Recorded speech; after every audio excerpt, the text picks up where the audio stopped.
unos 13 años, pero si no fueran por las oraciones de mi madre, yo creo que probablemente no estaría aquí. Definitivamente, como decían en la lección, las madres son unos mensajeros, unos ángeles que Dios nos ha dado para guiarnos. Amén. Me han dicho que no hay problema por la hora en que voy a terminar, que puedo hablar en confianza, que ustedes van a ir a almorzar a las 12 y después, cuando salen del almuerzo, pues vienen y apagan la luz. Así que yo me puedo quedar tranquilo. Pero vamos a resumir. Yo creo que en las próximas 3 horas podemos desarrollar el tema. Pero voy a tratar de que sea más corto, ¿sí? No se preocupen. Leíamos un texto en el capítulo 5 de Segunda de Reyes, que estoy seguro que a todos le llamó la atención. Y es que este capítulo 5 de Reyes comienza, el versículo 1, diciendo: Naamán, general del ejército del rey de Asiria, era un gran varón delante de su señor, y en alta estima, porque por medio de él había dado Jehová salvación a Siria. Era hombre valeroso en extremo, pero leproso. Imagínense esta situación. Siria estaba en guerra con Asiria, pero en medio de todo ese problema había un pequeño pueblo llamado Israel. Israel, cuando seguía la voluntad de Dios, le iba muy bien, recibía bendición. Pero cuando Israel no seguía la voluntad de Dios, todo salía mal. Entonces, esta persona, Naamán, general de Siria, había tenido grandes victorias para su país. Era un héroe nacional. Probablemente nosotros no conocemos un héroe así, pero era como aquel famoso general Schwarzenegger, el que estuvo en la guerra de Irak. Era alguien así, conocido por todos, sobresaliente. Pero tenía un problema. Tenía una enfermedad que en esa época era terrible, que era la lepra. La lepra se comía la piel de las personas y los desfiguraba. Era horrible. Y en la ley de Levítico que había puesto Moisés, esas personas que tenían lepra eran consideradas inmundas. O sea que ellos no podían acercarse a las demás personas. Y no solo eso, ellos tenían que ir diciendo inmundo, inmundo, cuando veían a alguien, para que esa persona no se le acercara. A ese nivel era esa condición.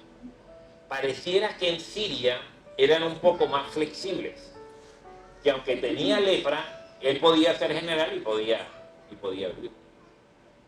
Entonces, hay una niña esclava, porque la forma de hacer la guerra en esa época es que iban, atacaban al enemigo, mataban a los hombres, se llevaban a las mujeres y a los niños de esclavos. Se parece un poco a lo que se hace ahora. No sé si ustedes han visto las noticias de que acusan a Rusia de crímenes de lesa humanidad porque se llevó a los niños de Ucrania. Es más o menos el mismo sistema, pero en aquel entonces era más trágico todavía, porque era esclavo que lo llevaba. Entonces, ¿qué nos dice el versículo 2, que fue el que leímos? Y de Siria habían salido cuadrillas y habían llevado cautiva de la tierra de Israel una muchacha, la cual, sirviendo a la mujer de Naamán, era la esclava o la que servía, la esposa de Naamán. Dice muchacha. Me llama la atención porque en la tradición judía ellos hablan de niña y de mujer, porque en esa etapa de 13, 14 años ya es mujer. O sea que ella, si no la consideran mujer, era bien pequeña.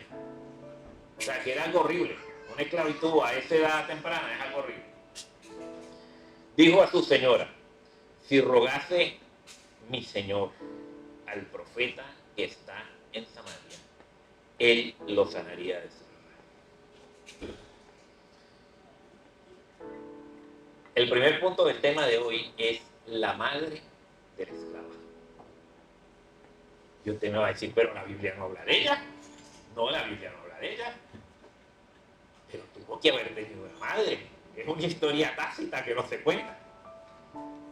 Y usted me dirá, ¿y cómo sabemos algo de esa señora? Por sus frutos los conoceréis.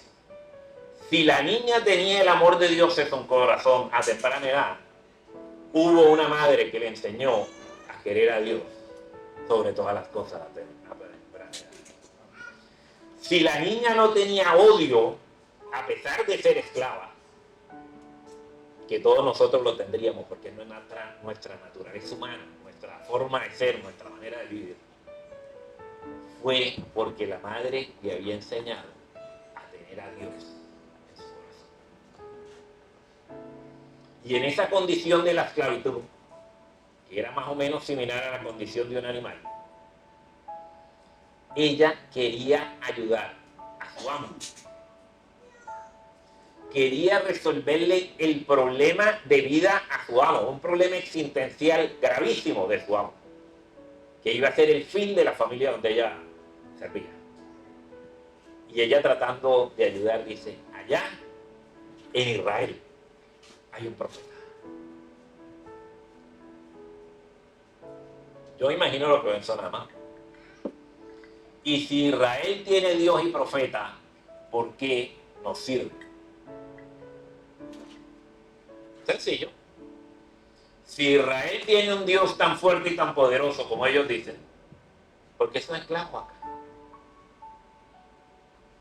Porque en esa época cada tierra, cada región tenía su Dios. Y el Dios de ellos era un Dios pagano.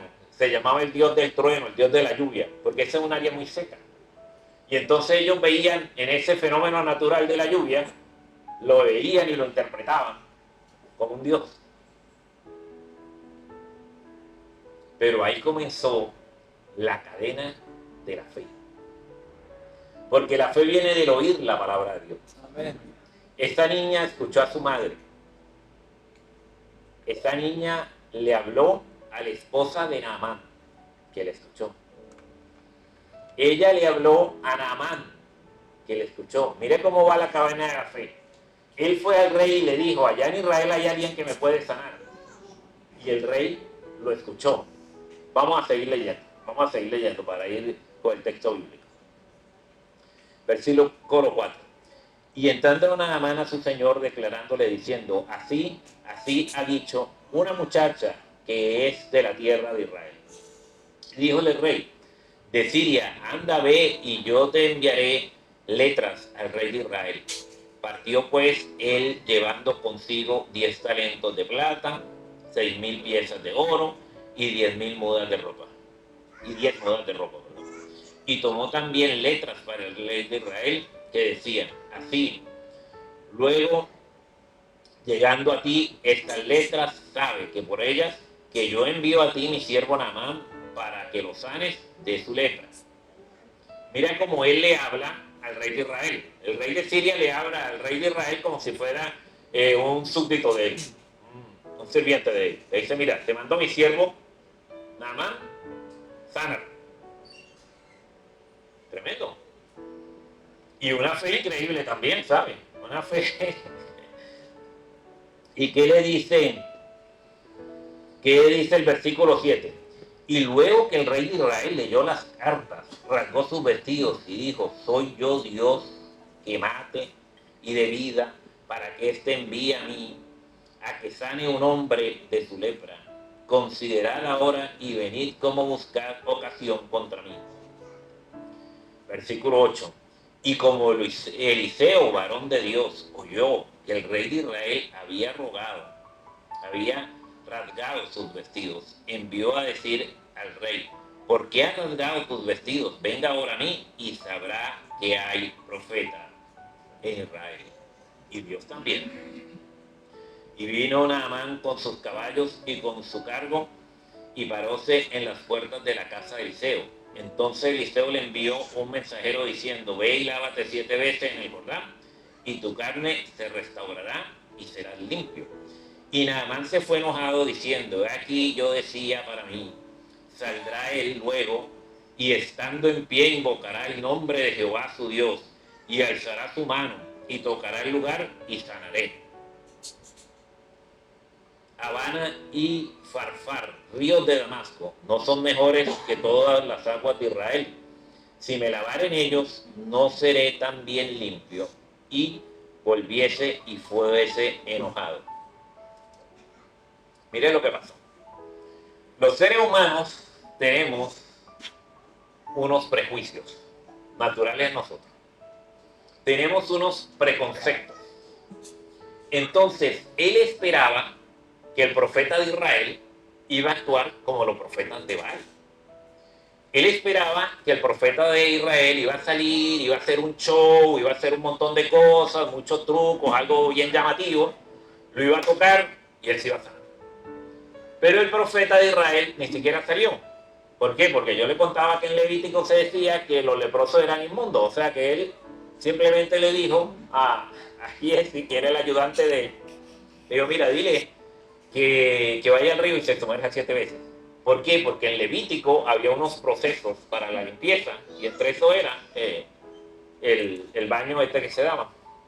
Así que él simplemente siguió el proceso natural que estaba acostumbrado en Israel. Pero para el rey de Siria, eso era una locura. Porque él decía, allá en Siria hay ríos excelentes. Y dicen los comentaristas que era cierto, que el Jordán tenía muchos sedimentos, que no era un río transparente, así bonito, llamativo, que era un río más bien que pareciera que no estaba limpio. Entonces él de una vez dijo, pero mira, es que esto es absurdo. Si yo me voy a sanar por bañarme, da igual que me bañe aquí o me bañe en cualquier lado. Lógica humana. Y es verdad. Desde el punto de vista científico, si la cuestión era sumergirse en el agua, en cualquier lugar que se sumerja se sana. Pero una cosa es sumergirse siguiendo la voluntad de Dios y otra cosa es sumergirse por voluntad humana. Una cosa es seguir la cadena de la fe de lo que usted aprendió y otra cosa es hacer lo que usted entiende que es lo correcto. Son dos cosas totalmente distintas. ¿Qué dice el versículo 19? Mas sus criados se llegaron a él, porque él dijo, yo no me voy a meter en ese río. Olvídense de eso. Y hablándole le dijeron, Padre mío, si el profeta te mandara alguna gran cosa, no la hicieras, cuanto más diciendo, lávate y serás limpio. La Biblia no lo dice, pero a mí no me extrañaría para nada que entre los criados que él tenía, también había otros de Israel, porque ellos tenían muchos esclavos. Y no sería raro que ese, que era un creyente, pero era un creyente de esos anónimos, de los que prefieren no comprometerse con el testimonio que dan, de los que quieren pasar desapercibidos, tras bastidores. Vio la oportunidad de opinar y le dijo, mira, pero hazle caso al profeta. Quizá tiene razón. Quizá él conocía al profeta y sabía las maravillas que Dios había hecho por medio del profeta, igual que la niña. Pero no se atrevió a dar el testimonio. Le dijo, quizá. Ahora, quiero que reflexionen un segundo. Ustedes han visto cómo va esa cadena de la fe. De la mamá, la nena, la esposa, el general, el rey, el profeta, Giesi, en el rey se quedó. Cuidado cuando cortas la cadena de la fe. Cuidado. Las consecuencias en tu vida pueden ser terribles. Y no porque lo diga yo, lo dice la Biblia. Dios le dijo al pueblo de Israel, delante de ti hay 2 caminos, el de la vida y el de la muerte, el de la bendición y el de la maldición. Escoge qué camino quieres andar. Todos los días nosotros hacemos decisiones. Y aunque parezcan decisiones sencillas e intrascendentes, la decisión va dirigida al camino de la vida o al camino de la muerte. Hasta ahora todos habían decidido el camino de la vida, pero por alguna razón el general se detuvo. ¿Qué nos dice el próximo versículo? Entonces descendió y se zambulló 7 veces en el Jordán, conforme a la palabra del varón de Dios. Y su carne se vio como la carne de un niño y fue limpio. Yo me imagino que cada vez que se sumergía y salía igual, eso tenía que ser terrible.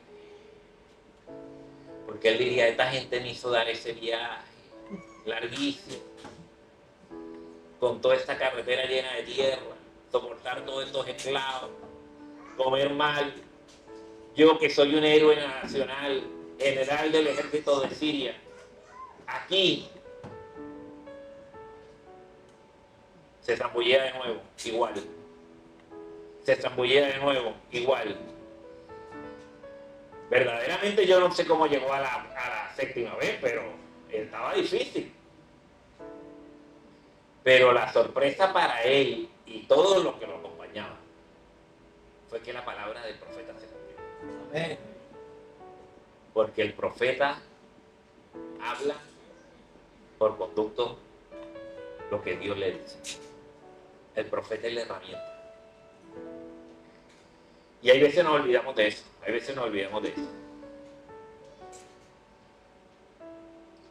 Y volvió, versículo 15, y volvió al varón de Dios, él y toda su compañía. Y púsose delante de él y dijo, he aquí ahora conozco que no hay Dios en toda la tierra, sino el de Israel. Como les expresaba al principio, cada área tenía su propio Dios.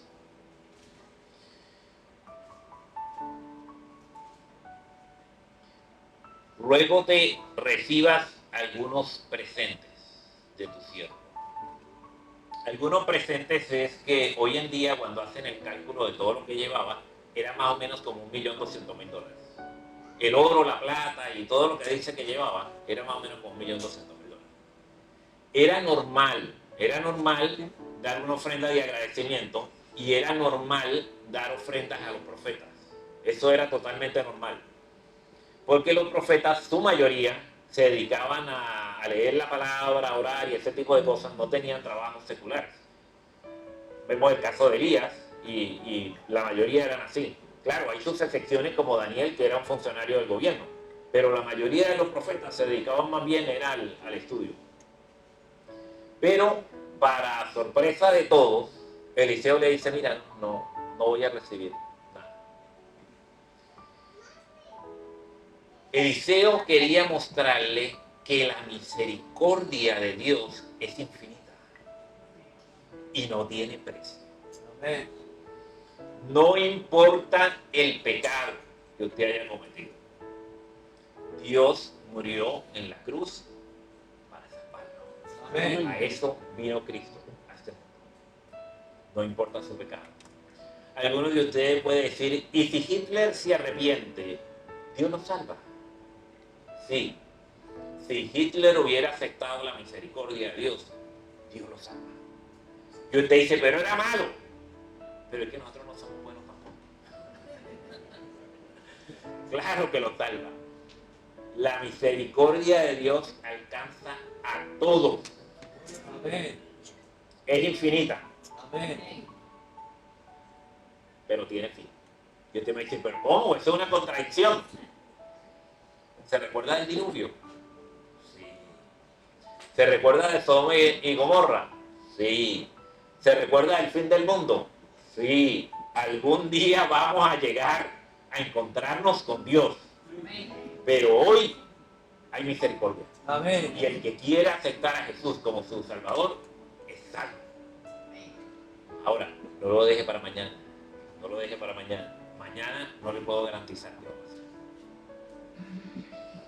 Seguimos. Versículo 17.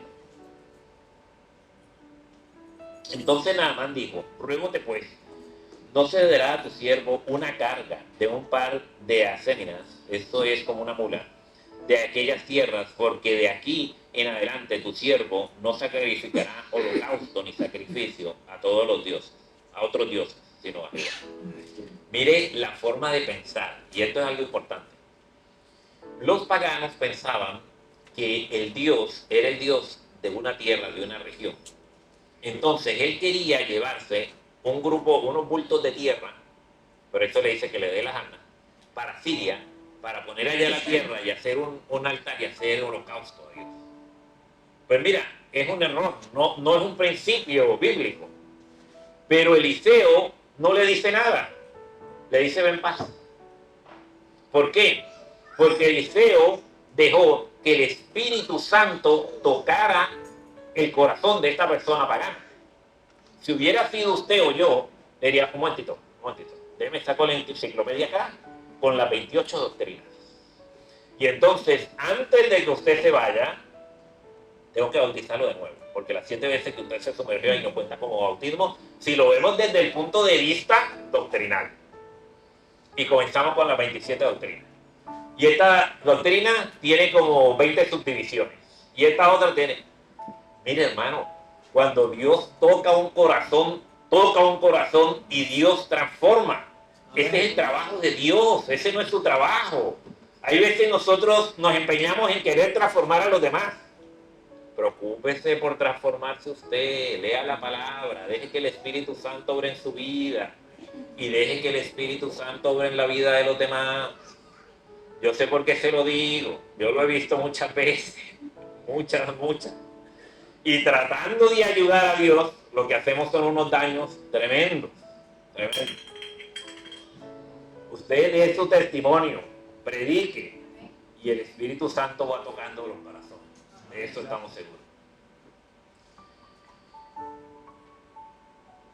Y le dice, mire el versículo 18. En esto perdone Jehová a tu Señor, que cuando mi Señor entrara en el templo de Rimón era el dios pagano, un ídolo, y para adorar en él se apoyare sobre mi mano, y si no también me inclinara en el templo de Rimón, si en el templo de Rimón me inclinó, Jehová perdone a este mi siervo. Él le dice, el general, cuando yo vaya ya de vuelta a Siria, esta gente pagana, y si el rey se apoya en mí, que no se me cuente como pecado.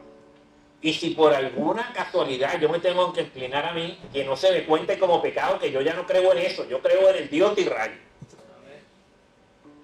¿Y qué le dijo el profeta? Doctrina 23, punto A, página 45, párrafo tal, sección tal. Solo a tu Dios, Señor, adorarás. Y a él solo servirás. ¿Le dijo eso? Le dijo, Sharon, ven paz. El profeta dejó que el Espíritu Santo trabajara. Esa es la cadena de fe. Esa es la cadena de fe. Y él le dijo, vete en paz. Partióse pues el camino como en espacio de una milla. Entonces Giezi, criado de Eliseo, el varón de Dios, dijo entre sí, he aquí mi señor estorbó a este sirio Naamán, no tomando de su mano las cosas que había traído. Y vive Jehová, que correré yo tras él y tomaré de él algunas. Mire las buenas intenciones, el mundo está lleno de buenas intenciones. Giezi, que era la mano derecha del profeta, algún día iba a ser el profeta, porque Eliseo era la mano derecha de Elías. Cuando Elías va al cielo, pues Eliseo se convierte en profeta. Era la forma como trabajaba. Así que Giezi ya iba bien adelantado en el proceso de formación. Él iba a ser el próximo profeta. Pero él se ponía a pensar, oye, mira, esta persona trajo $1.200.000 y él quiere colaborar.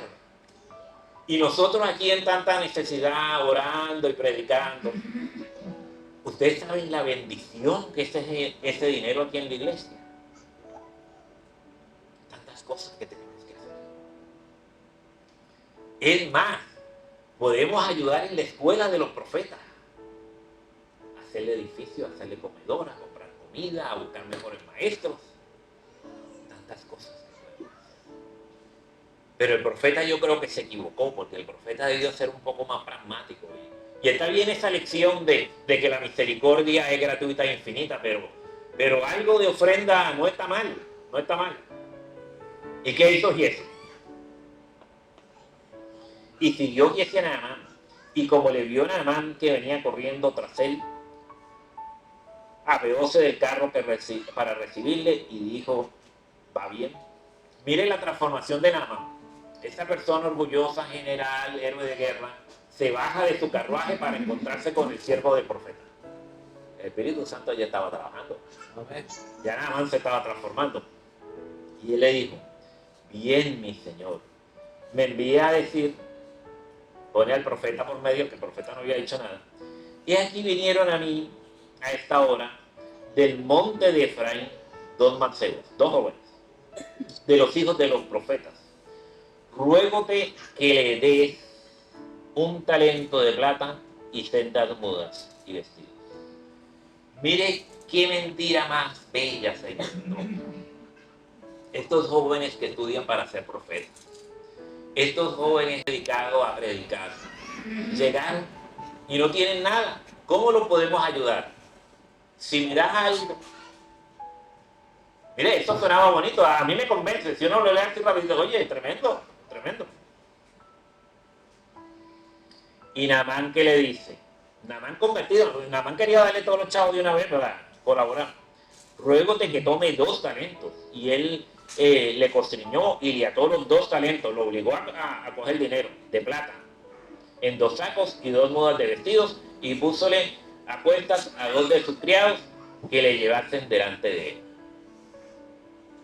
Dicen los que estudian los comentarios rabínicos que más o menos lo que cogió era el 10%. O sea, para decir, mira, yo estoy dentro de lo normal, de lo que se acostumbra, para disimular. Mira hasta dónde llega la diplomacia de Giezi.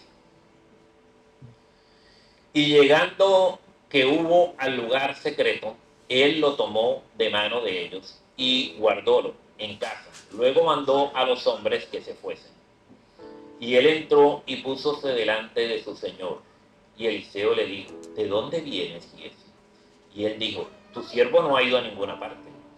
Entonces le dijo, ¿no fue también mi corazón cuando el hombre volvió de su carro a recibirte? Y esta es la pregunta de hoy. Esta es la pregunta de hoy. Es tiempo de tomar plata, de tomar vestidos, olivares y viñas, ovejas y bueyes, siervos y siervas. El profeta sabía que con ese $1.000.000 lo que podía comprar. Y por eso le dijo a Eliseo, ¿en qué estás pensando?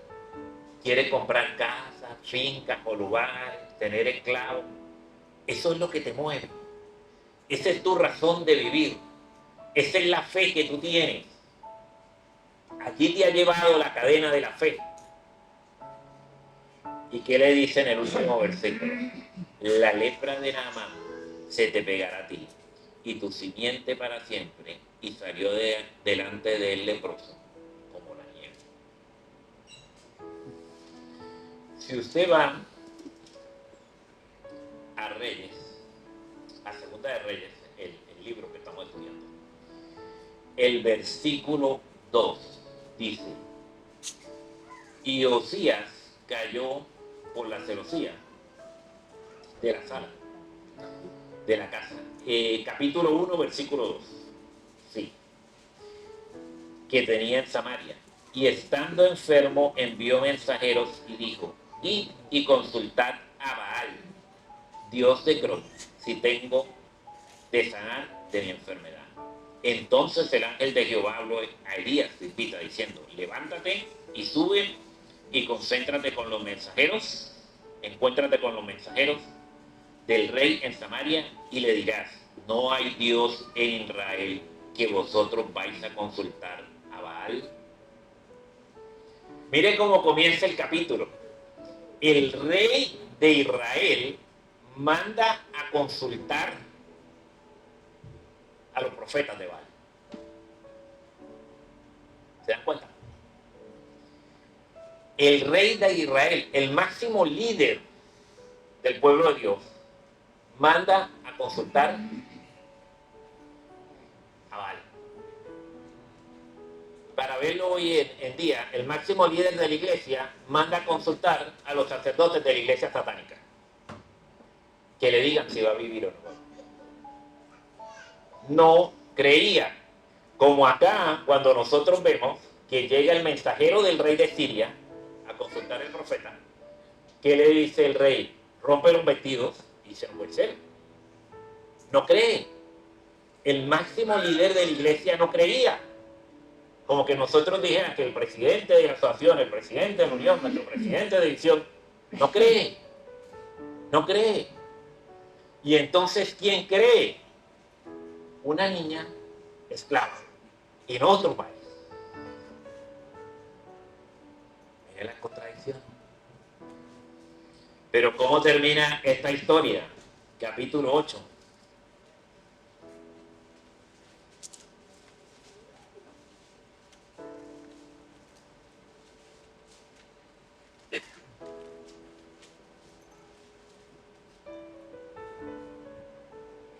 Versículo 7. Y Eliseo se fue luego a Damasco, y Ben-Hadad, rey de Siria, estando enfermo, al cual dieron aviso, diciendo, el varón de Dios ha venido aquí.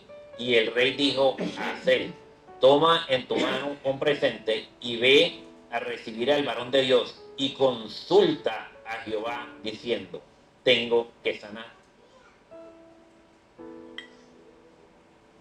¿No le parece? El testimonio de esta niña fue tan grande que encontramos 3 capítulos más adelante que el rey de Siria manda a consultar al profeta de Dios para saber sobre su estado de salud. La historia comienza que el líder del pueblo de Israel no cree en Dios y en su profeta, y la historia termina que el líder del país pagano cree en Dios y en su profeta. Increíble. Cómo esta niña cambió la historia del pueblo de Israel y del pueblo de Siria. ¿Qué fe tenía? ¿Cómo esa madre le enseñó? ¿A qué nivel esa madre le enseñó? Para que ella se mantuviera fiel a esos principios. Para que ella diera testimonio de esos principios. Maravilloso. Se acabó el tiempo. Pero tengo que contarles una historia. Hace como 100 años llegó un misionero norteamericano a un país de Sudamérica cuyo nombre no quiero acordar. Y ese misionero tenía 2 problemas. El primero, que no hablaba el idioma. Entonces, usted sabe la barrera del idioma, lo que significa.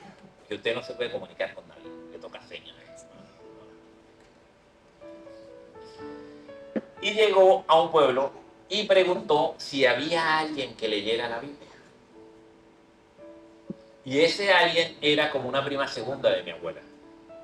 Y dijo, la única persona por aquí que lee un Nuevo Testamento es la señora Melinda, mi abuela. La señora Melinda le había pasado algo muy interesante. Se había muerto su hijo recién nacido. Y entonces ella iba y le daba dinero al líder religioso para que le hicieran misas tratando de pasar el alma del limbo al cielo, porque era una creencia no bíblica de esa época. Y le hacían misa, y le hacían misa, y le hacían misa, y le hacían misa, y esa pobre criatura no pasaba al cielo. Entonces, un día, el líder religioso, que era primo de ella también, le dijo, mira, yo voy a ser sincero contigo. Yo no puedo hacer nada por el alma, ni de tu hijo, ni de nadie. Y eso para ella fue horrible.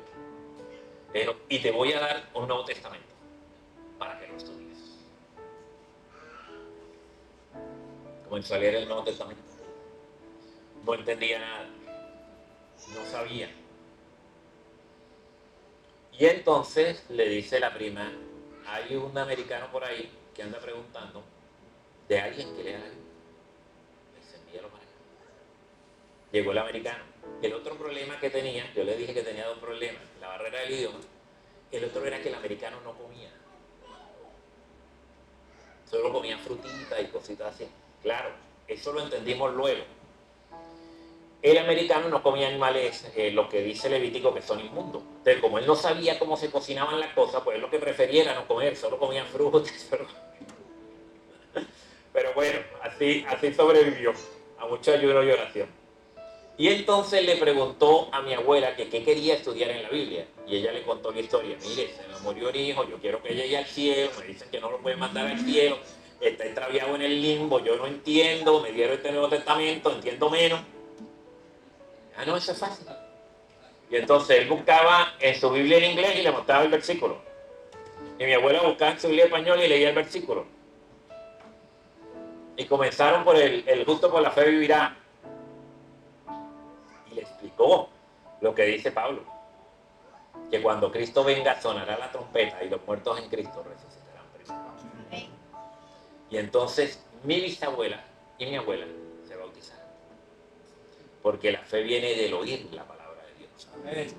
Y ahí comenzó la cadena. El americano loco, mi bisabuela, mi abuela, mi mamá. Pero hubo un lugar donde se cortó la cadena de la fe. Mi abuela tenía un hijo, que era mi tío, el hermano mayor de mi mamá. Cuando llegó el evangelio, él no aceptó el evangelio. Porque mi abuelo tenía ganado y ellos iban a vender en las ferias los animales y la mayoría de las ferias eran sábado. Y él pensando, como Jesse, que económicamente no era bueno, decidió no aceptar el evangelio.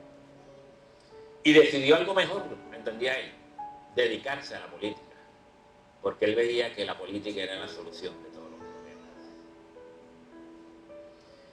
En una reunión política donde había mucha gente, era una especie como de guerra civil, hubo disparos, hubo muertos, y ahí comenzó mi tío a huir por el resto de su vida. Pasaron muchísimos años. Pasaron más o menos como 60 años. En un hospital en la ciudad de San Cristóbal había un viejito que lo habían desahuciado, tenía cáncer, era terminal. Y un día unos hermanos llegaron a visitar el hospital. De esos hermanos molestosos, adventistas, que les gusta entrar, cantar, orar y dar estudios bíblicos. Y después de que lo escuchó hasta que se cansó, le dijo, oiga, ¿y su pastor? Ah, el pastor no está aquí, pero se lo podemos llamar. Llámelo, yo quiero hablar con él. Y entonces le dice, ¿y el pastor? Y comienza a hablar con el pastor. Y ellos se dieron cuenta que él se sabía todos los coritos, todo lo que ellos cantaban. Él decía, y el lindo tal, y el lindo tal, y el tal, y uno que dice así, y otro que dice así. Y entonces el pastor comienza a hablar con él y le dice, ¿quién es usted? Y le dice, yo soy Agapito Camacho. Dice, mi hermano es Luis Camacho, el que fue tesorero de la Unión por un buen año. Y mi hermana es Matilde, la que fue tesorera de la Unión. Y mi otra hermana Maruja fue la que fue tesorera de la asociación. Y mi cuñado, el que ustedes conocen, secretario tesorero de la asociación. Oiga, ¿y toda su familia es creyente? Sí, toda mi familia fue creyente. ¿Y usted por qué no es creyente? Porque cuando yo era joven, cogí el camino de la muerte.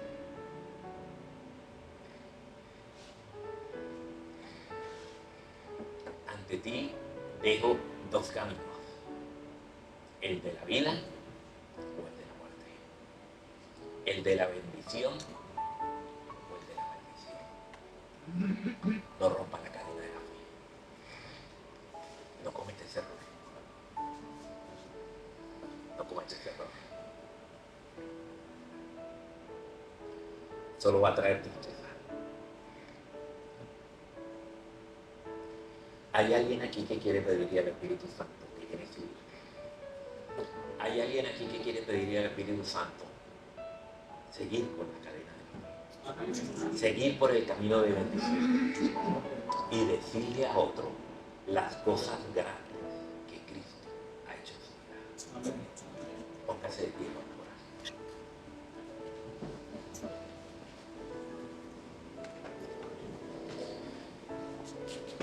Señor, aquí está tu iglesia. Queremos pedirte, Señor, que así como aquella niña esclava, hoy nosotros somos esclavos del pecado. Pero queremos que tu Espíritu Santo nos llene, Señor. Amén. Y nos dé libertad. Amén. Y así como ella dio testimonio en Siria, Señor, que nosotros demos testimonio acá, en la gloria, en Trujillo Alto, en San Juan y en el mundo. Para que el mundo sepa, Señor, que tú eres nuestro Dios. Que a ti te hemos elegido y que tú pronto vendrás a buscarnos. Ahora, Señor, despídenos con la bendición que tú le dabas a tu pueblo en el pasado. Jehová te bendiga y te guarde, haga resplandecer tu rostro en medio de él y ponga en ti paz. Dios lo bendiga. Amén.